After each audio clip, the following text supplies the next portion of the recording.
Alison Beere, and this is Q&A Saturday. I am so glad that you're joining me. Today is going to be a little bit different. I'm answering the question, how can I draw anything and how do I get better? And this is an interesting question, so I'm going to give you an example of my own. There's only one way to get better at anything, and that is to do it. You can study other people's methods as much as you like, but actually, say with drawing, putting pencil to paper is the very best way you can make progress, because as you try for yourself, you suddenly work out your own methods. You realize, oh, that doesn't work for me, but I realize that I can see this better if I do it like this. And so that is what I want to show you today. I have a very personal project. I want to get better at drawing faces. I want to be able to cartoonify faces so that they are so like the original, but so completely cartoon, and I'm not good at it yet. But I've realized that I need to get better at drawing real faces before I can get better at cartooning them, and it's been a source of great frustration to me. But now I'm starting to just work on it 5 minutes a day. That is my challenge for myself, is to actually record myself drawing a face in 5 minutes or less every single day and seeing what I learn in the process. If you're wondering what's going on in the background, I have two little sparrows who are busy bombing their own reflections in the window behind me. So it's quite distracting, but let's move on to the screen.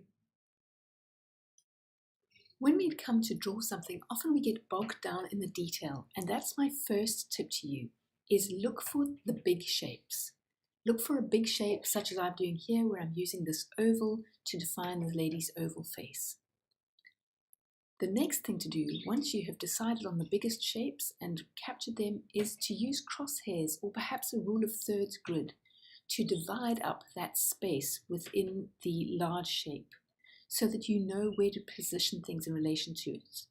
So here I'm finding it quite easy to position the ears because I have that horizontal cross line which shows me the ears need to go below it.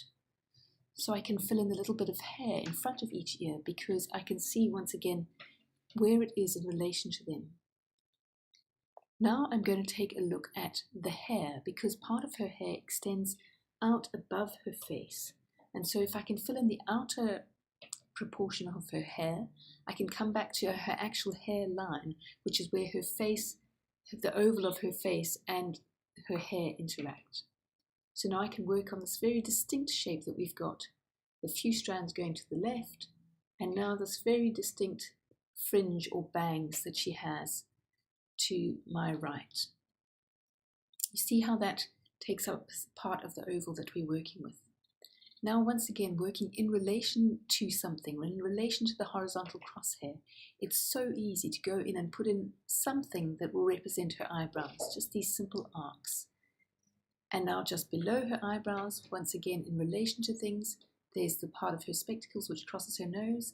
And now I can start working on her eyes, which can be quite tricky. So I'm just going to focus on making sure that I get a nice bright spot of reflection in each eye because that's what gives them the life and the vibrance. And then a basic eye shape. Not going to worry too much about it. Once I've filled in her eyes, of course the next thing in relation to her eyes is her eyeglasses, her spectacles. And so filling in the shape of those around her eyes. You can see how important it is to just keep working in relation to things. Now I'm not much of a one for noses, so I've put in a very simple nose there. And now I'm going to look at her mouth, and we need to get that tiny little M shape of her lips, the cupid's bow on her lips. And then think about whether the corners of her mouth turn up or down. Putting in her bottom lip in relation to her top, bottom of her bottom lip, and now the center part of her mouth. I'm not going to worry too much about the details of her teeth and so on at the moment. I'm just going for the broad brush strokes. Put in the little lines there, just showing the shadows on her face. And now it's time to go and start looking at that tiny bit of hair just below her ear, and then her neck, which comes down just below that bit of hair, the shoulder line and the outline of her jacket with that distinct stripe on it.